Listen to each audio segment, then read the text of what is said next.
जुलाई 30, 2026 पाकिस्तान का गिलगिट बल्टिस्तान रीजन।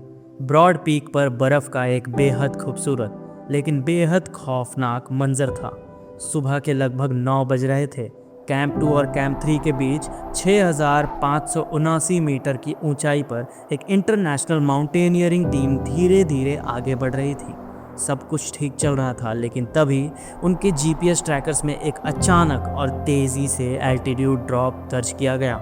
एक ऐसा ड्रॉप जो बताता था कि ये योद्धा चल नहीं रहे थे, बल्कि तेज़ी से हज़ारों फीट नीचे गिर रहे थे। इस टीम को लीड कर रहा था एक इंसान जिसे दुनिया इनविंसिबल मानती थी। एक ऐसा माउंटेन क्लाइंबर जो मौत के मुंह से लोगों को निकालने के लिए जाना जाता था। निर्मल निम्सपुरजा। ट्रेजेडी से कुछ ही घंटे पहले निम्स ने एनडीटीवी के सीनियर एडिटर विष्णु सोम को एक आखिरी वॉइस मैसेज भेजा था। उस मैसेज में उन्होंने कहा था कि मौसम बेहद ख़राब और अनप्रिडिक्टेबल हो रहा है, लेकिन किसी ने नहीं सोचा था कि ये उनकी आखिरी आवाज़ होगी। Hello people, welcome back to Harsh Archives. आज हम बात करेंगे उस खौफनाक हादसे की जिसने दुनिया के सबसे महान माउंटेन क्लाइंबर का सफ़र हमेशा के लिए रोक दिया, और उस अधूरे वादे की जिसे उनके सबसे बड़े दुश्मन और सबसे पक्के दोस्त ने मौत के साए में जाकर पूरा किया। निम्सपुरजा को समझने के लिए हमें उनके अचीवमेंट्स को देखना होगा। नेपाल के एक छोटे से गांव दाना से निकलकर निम्स पहले महान गुरखा सेना और फिर ब्रिटेन के elite special boat services SBS के फर्स्ट एवर गुरखा कमांडो बने। लेकिन उनका असली ठिकाना आसमान को छूती चोटियां थी। साल 2019 में उन्होंने एक ऐसा रिकॉर्ड बनाया जिसने बड़े बड़े क्लाइंबर्स को हैरान कर दिया।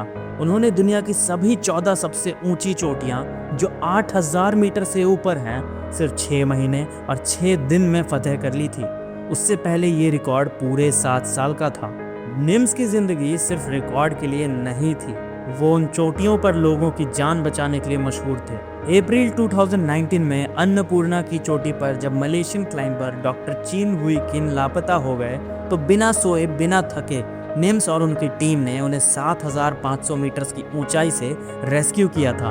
निम्स हमेशा कहते थे, in the military we never leave anyone behind, so in the mountains I am never gonna do that. लेकिन नियति का खेल देखिए, जो इंसान दूसरों को बचाता रहा उसके लिए मौत का जाल एक ऐसी चोटी पर बिछा जिसे वो पहले भी फतह कर चुके थे।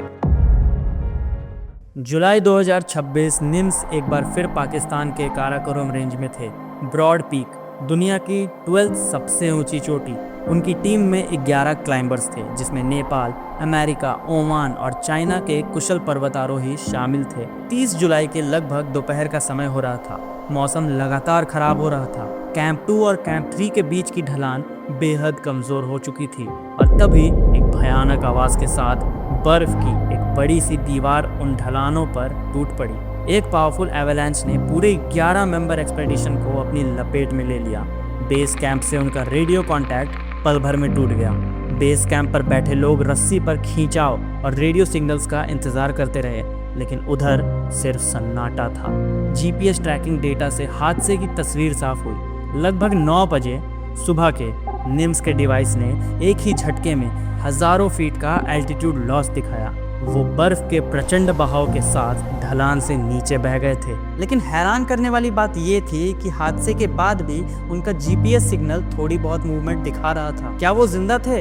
क्या वो बर्फ के अंदर सांस ले रहे थे? पूरा माउंटेनियरिंग वर्ल्ड इस सवाल के जवाब के लिए कांप उठा था। पाकिस्तान आर्मी के हेलीकॉप्टर्स और हाई एल्टीट्यूड रेस्क्यू टीम्स ने तुरंत सर्च ऑपरेशन शुरू किया। एरियल ड्रोन फुटेज की मदद से उस मौत के इलाके को स्कैन किया गया, लेकिन गिलगिट बल्तिस्तान के उस मौसम में विजिबिलिटी 0 के बराबर थी। धीरे धीरे दुश्वारियों के बीच रेस्क्यूअर्स को बर्फ के ढेर से बॉडीज मिलनी शुरू हुई। उनमें महान ओमानी क्लाइंबर नदीरा अल हार्थी थी, जो ओमान से एवरेस्ट चढ़ने वाली पहली महिला थी।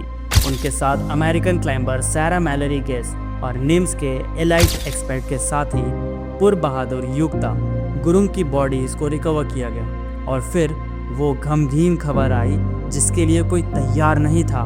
सैटरडे को एलीट एक्सपर्ट ने ऑफिशियल स्टेटमेंट जारी कर दिया। निर्मल निम्सपुरजा इस दुनिया में नहीं रहे थे।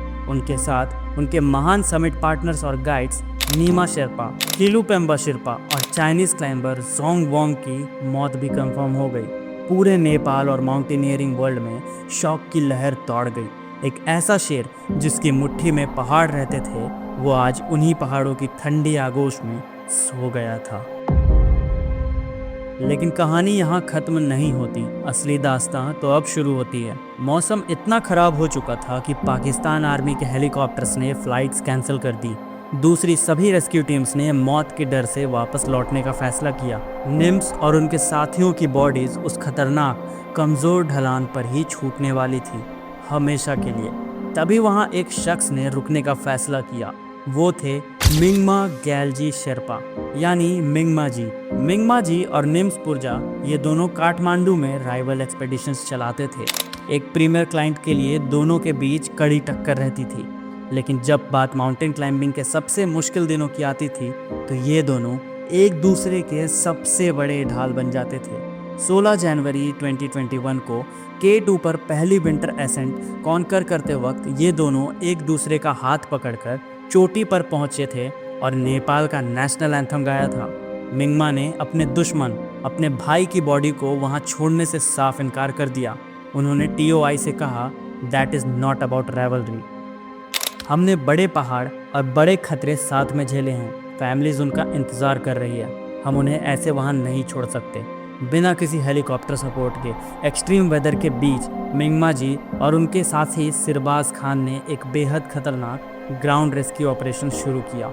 उन्होंने उस खौफनाक ढलान पर पैदल ट्रैकिंग की, जहां हर मोमेंट उन्हें एक नया एवलांच मिटा सकता था, और उनकी ये कोशिश रंग लाई। वेडनेसडे की दोपहर को मिंगमा जी की टीम निम्स पुरजा, जोंग वैन, नीमा शेरपा और कीलू की बॉडीज को सुरक्षित बेस कैंप तक निकाल कर ले आई। निम्स की कंपनी ने कहा, bringing NIMS home was never just about recovering a climber. It was about bringing home a husband, a father, a son and a brother. NIMS पुरजा ने पहाड़ों को चढ़ने का तरीका बदला और दुनिया को दिखाया कि नेपाली क्लाइंबर्स सिर्फ पीछे चलने वाले पोर्टर नहीं, उन कैंपेन्स के सेनापति हैं। उनकी मौत पहाड़ों की उस इंटेंस पावर की दर्दनाक याद दिलाती है, जो ये बताता है कि पहाड़ चाहे कितने भी पुराने हो जाएं, वो किसी के वश में नहीं आते। निम्स ताई आज हमारे बीच नहीं है, लेकिन उनका ये निश्चय कि मौत के साए में भी किसी को अकेला नहीं छोड़ना उन्हें अमर बना देता है। Stay strong and always remember, nothing is impossible. अगर ये वीडियो आपके दिल को छू गई है, so please like this video, और अगर ऐसे ही और वीडियोस चाहिए तो प्लीज़ सब्सक्राइब दिस चैनल, ताकि मैं ऐसे ही अमेजिंग कंटेंट लाता रहूं। Until then, see you in the next archive.